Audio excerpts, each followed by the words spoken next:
Ashamaa harka fuunee kabajamtoota hordoftoota fayyaa FB'dhaan akkam jirtu ani Dr. Caalaa Didaan jedhama. Har'a viidiyoo mata dureen isaa bahuu ulfaa jedhu irratti qabadhee dhufeen jira. Aga xumura qophii keenyatti nu wajjin taasisaniin jenna. Jalqaba irratti bahuu ulfaa jennu bahuun ulfaa maali kan jedhuuf bahuun ulfaa ulfii fi qabiyyeeleen ulfaa gadaamessa keessaa torbee 28 akka biyya keenyatti torbee 28 dura yookaan immoo iyyuu kiiloo ulfaatinni qabiyyee miciree fi ulfaa kiiloo tokko gadi yoo ta'e yoo gadaamessa keessaa itti bahudha. Bahuu ulfaa kanallee iddoo gurguddaa lamatti qoonnee ilaaluu ni dandeenya. Innillee bahuu ulfaa ofuma isaatii bahuu fi bahuu ulfaa akka bahu barbaadamee baafamu jennee iddoo gurguddoo lamatti qoonnee ilaaluu dandeenya. Isa jalqabaa yoo ilaallu bahuu ulfaa ofuma isaatii bahu kan jedhudha. Bahuun ulfaa ofuma isaatii bahu kun bahuu ulfaa ofuma isaatii torbee 28 odoo hin guutin torbee 28 dura yookaan kiiloo ulfaatinni isaa kiiloo tokko gadi kan ta'e qaama saala dubartootaatiin gadaamessa keessaa ittiin bahudha. Bahuun ulfaa gosti kun yeroo baay'ee dhibbantaan 80 ol kan inni ta'u torboilee jalqabaa irratti kan ta'udha. Rakkooleen yookaan immoo wantoonni bahuu ulfaa kanaaf saaxilan yookaan haala mijeessan inni jalqabaa dhibbantaa 50 ol kan taphatu rakkoo kiroomozoomii miciree uumamteeti. Itti aansuudhaan rakkoolee haadha wajjin qabatan keessattuu infekshinii dhukkuboota infekshinii garaagaraatiin dhufan kan qabdu yoo ta'e akkasumas rakkoon gadaamessaa uumamuu gadaamessaa irratti rakkoon kan jiraatu ta'e urmiin haadhaa baay'ee kan dabale yoo ta'e keessattuu urmiin ishii 35 ol yoo ta'e kana dura rakkoo wal fakkaataa yookaan bahuu ulfaa kan qabdu yoo ta'e balaan tasaa garaa irratti fi gadaamessa irra kan ga'ee jiru yoo ta'ee fi rakkoolee fayyaa kanneen akka dhukkuba sukkaaraa hin to'atamne rakkoo ucuboo mormaa alkoolii garaagaraa baay'istee kan dhudhu yoo ta'ee fi akkasumas yeroo dheeraadhaaf fi baay'istee tamboo kan aarsituu kan tuuttu yoo ta'ee fi ulfi uumame odoo malli qusannaa gadaamessa keessa kaawwamu odoo keessa jiru ulfi yoo uumamee jira ta'ee fi kana fakkaataniin akkasumas rakkoo nyaataa kan jiru yoo ta'e ulfaatina gara lachuu ulfaatina baay'ee guddaa fi ulfaatina baay'ee xiqqaa kan ta'e lachuu bahuu ulfaatiif saaxiluu danda'a jechuudha. Bahuu ulfaa kanallee mallattoolee garaagaraa agarsiisuu danda'a. Mallattoon isaa kunillee sadarkaa bahuu ulfaa kanarratti hundaa'uudhaan garaagarummaa qaba jechuudha. Sadarkaa bahuu ulfaa kanallee yeroo baay'ee ogeessa fayyaatiitu kan adda baasuu danda'u.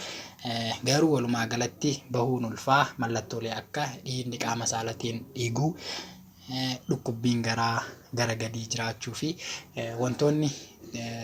wantoonni dhiiga ititaa fakkaatu qaama saalatiin bahuu fi kan kana fakkaatan darbee xaxaaleen tokko kan jiraatan ta'e immoo ho'a qaamaa dabaluu ho'a qaamaa fi haga of wallaalchisuutti gahuu danda'a jechuudha.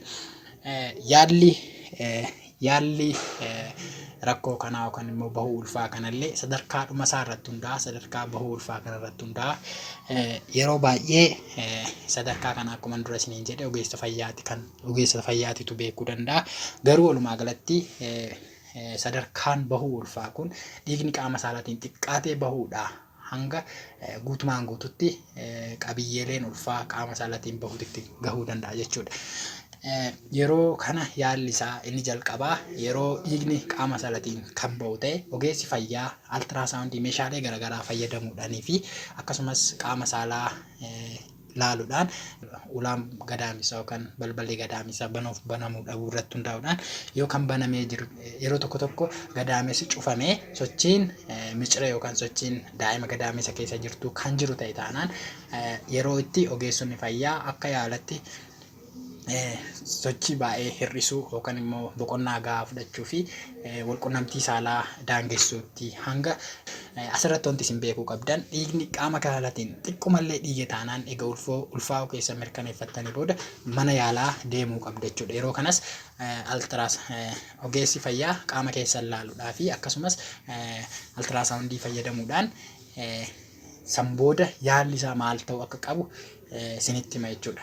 yeroon wanta asirratti beekuu qabdan yeroo ulfaa yeroo itti walqunnamtiin saalaa daangeffamu keessaa inni tokko yeroo qaama saalaatiin dhiigni dhiigee sochiin daa'imaa gara ultiraasaawundii fayyadamuudhaan kan jiraatu yoo ta'ee fi ulaan gadaamessaa yoo cufaa ta'e yeroo kana ulfi sun itti fufuu danda'a waan ta'eef sochii qaamaa hir'isuu yookaan immoo boqonnaa gahaa fudhachuu akkasumas walqunnamtii saalaarraa daangeffamuu yeroo itti ta'utu jira jechuudha.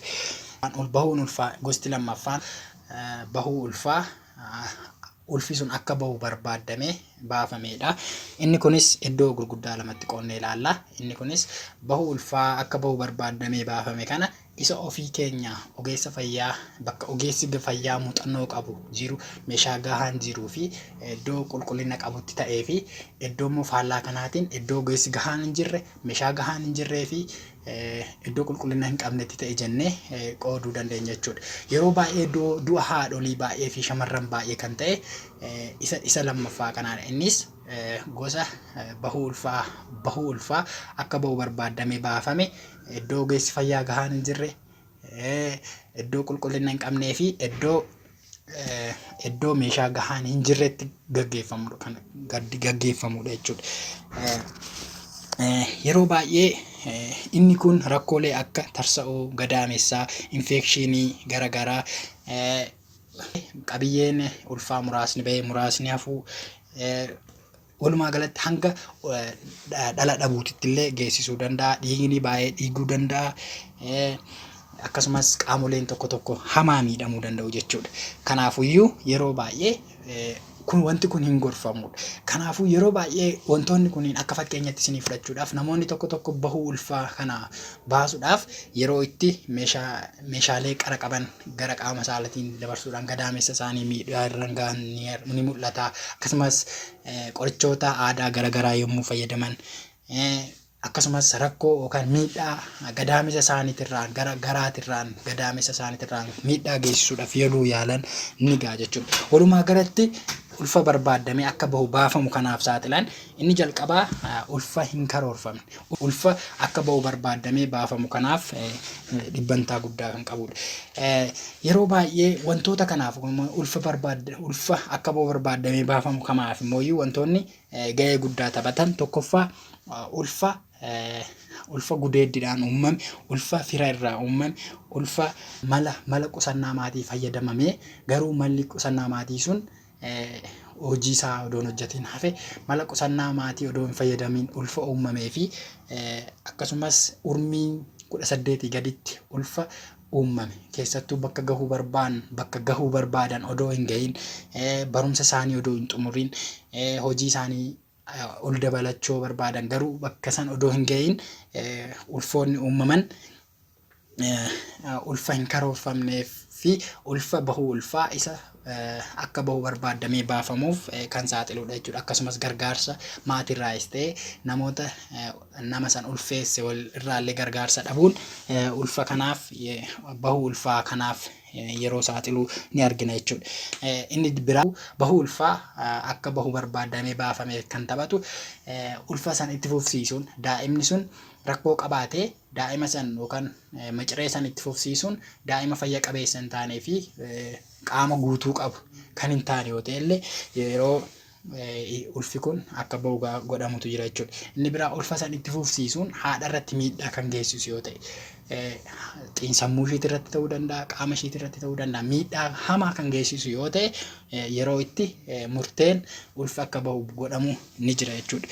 Walumaa galatti bahuu ulfaa kanaaf wantoonni barbaachisan tokko jiru. Murtee kana odoo murteessin dura inni jalqabaa ulfi sun jiraachuu dhabuu ogeessa fayyaatiin mirkanaa'uu qaba. Ulfi jiraachuun sun immoo ulfi jiru sun immoo gadaamessa keessa moo gadaamessaan ala kan jedhullee mirkanaa'uu qaba. Inni biraa gosti dhiigaa yookaan gartuun dhiigaa haadha sanii murtaa'uu qaba. Akkasumas fayyaan haadha sanii murtaa'uu qaba jechuudha. Fayyaan guutummaan fayyaa haadha saniis yookaan shamarree sanii baay'ee murteessaadha jechuudha. Egaa kunniin adda baafamee booda bahuu ulfi sun akka bahu barbaadamee baafamu kanaaf immoo maal fayyadamuu qabna kan jedhuuf wanti fayyadamnu immoo wanta sadiidha. Yeroo baay'ee wanta sadii kan fayyadamamu innillee qorichoota garagaraa fayyadamu, meeshaalee garagaraa fayyadamuu fi yeroo tokko tokko immoo isaan lachuu yeroo itti fayyadamnu ni jira jechuudha ulfa baasuudhaaf. Isa jalqabaa yommuu ilaallu qorichoota garagaraa fayyadamuudhaan ulfa baasuun akkuma isiniin jedhe wantoota sadan kana keessaa kam fayyadamuu qabna kan jedhu murteessuudhaaf wantoonni barbaachisan tokko tokko jiru yookaan wantoota armaan gadii kanarratti hundaa'a. Inni jalqabaa fayyummaan haadha sanii baay'ee murteessaadha. Meeshaan yookaan wantoonni fayyadamnu sun naannoo sanitti yookaan iddoo itti fayyadamnu sanitti argamiinsisaa baay'ee murteessaadha. Filannoon doktoraa yookaan ogeessa fayyaa baay'ee murteessaadha. Filannoon haadhaa baay'ee murteessaadha. Akkasumas urmii yookaan immoo turtiin ulfa sanii hagam akka ta'e torbee meeqaffaarra jira yookaan ulfi sun torbee meeqa kan jedhullee baay'ee murteessaadha jechuudha. Kanneen irratti hundaa'uudhaan akkuma isiniin jedhe kanneen sadan keessaa yeroo itti filannu ni jira jechuudha. Walumaa galatti kan jalqabaasan isiniin jechuudhaaf yookaan yeroon itti qorichoonni fayyadamuu dandeenyu tokkoffaarratti ulfi sun torbee salgaffaadha gadi yoo ta'e, torbee sagalii gadi yoo kan ta'u ta'e akkasumas haati kan barbaaddu yoo ta'ee fi ogeessi fayyaallee haadha san fayyummaa guutuu ishii ilaalee egaa san murteessee booda fayyummaa guutuu ishii ilaalee qorichi sun ishiidhaaf ni ta'amu hin ta'u kan jedhu egaa murteessee booda qorichoota fayyadamuun ni danda'ama jechuudha. Qorichoonni kunillee yeroo baay'ee biyya keenyatti kan argaman gosa lamaadha. Inni jalqabaa yeroo tokko tokko lachuu yeroo itti fayyadamnu jira, yeroo tokko tokko immoo isa tokko bichaa yeroo itti fayyadamnu jira. Garuu walitti maknee qorichoota lamaan san fayyadamuun carraa milkaa'uusaa ni guddisa yookaan ni dabala. Haga 99 ta'u, haga 98 ta'uu danda'a jechuudha. Carraan ulfa guutumaan guututti baasu yoo lamaanuu kan fayyadamnu ta'e. Lamaan keessaa isa tokkoffaa yeroo baay'ee sa'aatii kiniiniitti eega fudhattanii booda sa'aatii 24 hanga 48 booda kiniinii biraa immoo qaama saalaa isaanii keessa godhachuudhaan haga torbee lamaatitti guutumaan guututti hanga 98 ulfa san baasuu danda'a jechuudha. Inni lammaffaan immoo meeshaalee fayyadamuudhaan yeroo itti ulfa baasanidha. Meeshaalee kana immoo haati barbaaddi taanaan haga torbee 14tti yeroo kamuu fayyadamuu ni dandeessi. Akkasumas yeroo ulfi torbee sagalii ol ta'e yeroo itti fayyadamnudha. Inni biraa qorichoota fayyadamuudhaaf yeroo itti daangeffamtu yoo ta'e, keessattuu yeroo itti qorichoonni fayyadamuun hin danda'amne, fakkeenyaaf rakkoo dhiiguu yookaan immoo rakkoo kantaruu dhiigaa haati sun yoo ni qabdi ta'e qorichoota tokko tokko kan tarsuu dhiigaa hir'isan kan fayyadamtu yoo ta'e yeroo qoricha san fayyadamtu salphumatti iddoo hatantamaan yaala itti argachuu dandeessu irraa fagoo jirti yoo ta'ee fi akkasumas gaggabdoo hin to'atamne kan qabdu yoo ta'ee fi kan kana fakkaatan yoo ta'e yeroo kana meeshaalee fayyadamuudhaan gadaamessa qulqulleessuu fi ulfa san baasuun ni danda'ama jechuudha. Yeroon immoo itti lachuu fayyadamnu qorichallee akkasumas meeshaalee fayyadamnu immoo yeroon tokko tokko hin jira. Keessattuu yeroo qoricha fayyadamne torbee lama keessatti guutumaan guututti gadaamessi qulqullaa'uu baate kan immoo dabalataan immoo dhiigni hamaanuu qaama saalaatiin qoricha san fayyadamtanii dhiigni hamaanuu kan dhiigu ta'e yeroo kana meeshaa kana fayyadamuun meeshaalee kanneen fayyadamuudhaaf yerootti dirqamnu jira jechuudha. Inni biraa al tokko tokko torbee 14ffaadhaa ol yoo ta'e torbee 14ffaadhaa ol yoo ta'e yeroo itti qorichoonni ciniinsuu fidan itti kennaman ni jiru jechuudha. Haga torbee 28tti yeroo kana ulfa kana baasuudhaaf qoricha akka ciniinsuun jiraatu godhan yeroo itti kennamanis ni jira jechuudha. Egaa haala kanniiniin ulfi kun bahee booda immoo ulfa itti aanuudhaaf keessattuu harmeen gartuun dhiigashii neegatiivii yoo ta'e ulfa itti aanuudhaaf jedhamee qorichi kennamuun jira.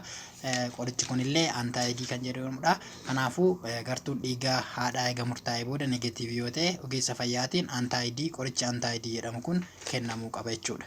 Kanaafuu ulfi kamuyyuu yommuu baafamu ogeessi fayyaa odoo hin beekin ta'uu hin qabu. Yookaan immoo egaa haala kanaan qorichis kennamee meeshaa fayyadamuudhaanis gadaamessi egaa qulqullaa'ee booda keessattuu yeroo qorichi kennamu haga torbee lamaatitti ulfi guutumaan guututti bahuu dhiisuu danda'a waan ta'eef yeroo garagaraatitti hordoffii gochuun baay'ee barbaachisaadha jechuudha. Keessattuu torbee lammaffaa irratti deebinee ogeessi fayyaa keessan qulqullaa'u guutumaan guututti ulfi kun bahuu fi bahuu dhabuu ni murteessa jechuudha. Yoo ulfi kan bahe ta'e guutumaan guututti kan bahu ta'e wanta isin gorsuun jira, isin gorsuudhaan gara mana keessanitti deebitu. Yoo ulfi garuu guutumaan guututti hin baane immoo meeshaa san fayyadamuudhaan akka guutumaan guututti gadaamessi keessan qulqullaa'u isinii gochuu danda'a jechuudha. Inni biraa yoom walqunnamtii saalaa gochuu dandeessu kan jedhudha. Walqunnamtii saalaa torbee lama hanga torbee ja'aatitti guutumaan guututti walqunnamtii saalaa gochuu hin qabdanii. Sababbiin isaatiillee tokkoffaa infekshinii garaagaraa hir'isuudhaaf, lammaffaa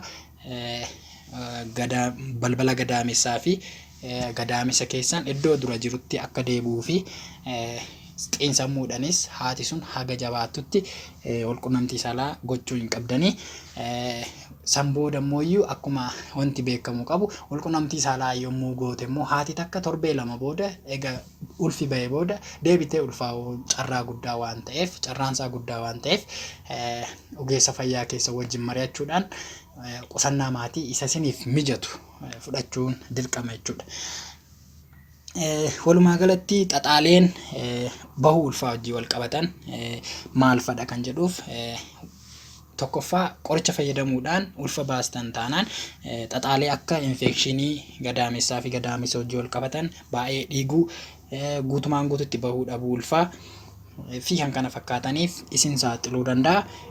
Yoo meeshaalee garaagaraa fayyadamtanii kan ta'e immoo kanuma ammaa olitti jenne xaxaaleen isaa gadi aanaa ta'ullee infekshinii dhiiguu akkasumas tarsa'uu gadaamessaa fi yeroo tokko darbee baay'ee xiqqoo kan ta'e dhala dhabuudhaafis saaxiluu danda'a jechuudha.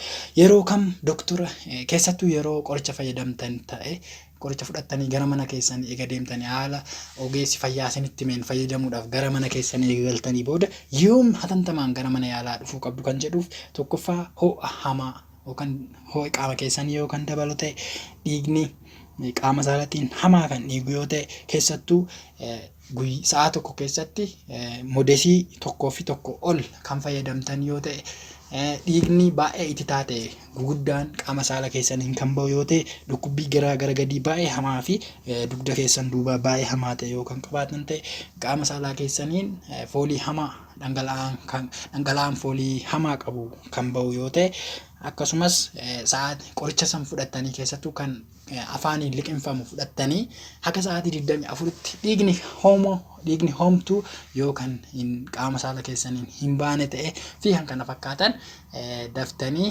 ogeessa fayyaa keessan wajjin wal qunnamuu fi mariisisuun baay'ee murteessaadha jechuudha. Har'aaf kan jenne kanumaa yaadaa fi gaafii keessan gara komentii jalatti nu barreessuu dandeessu, gara inboxitiinis nu barreessuu dandeessu. Waan hanga ammaatitti obsaan wajjin turtaniif guddaa galatoomaa isiniin jenna. Isin immoo viidiyoolee garaagaraa yeroo garaagaraa isinii gadhiifnu akka dafee isin bira ga'uuf chaanelii keenya yuutuubii fayyaa FB'dhaan sabiskiraayib godhaa isiniin jenna. Waan dhaggeeffattaniif guddaa galatoomaa. Fayyaa ta'aa, fayyaan uummata keenya.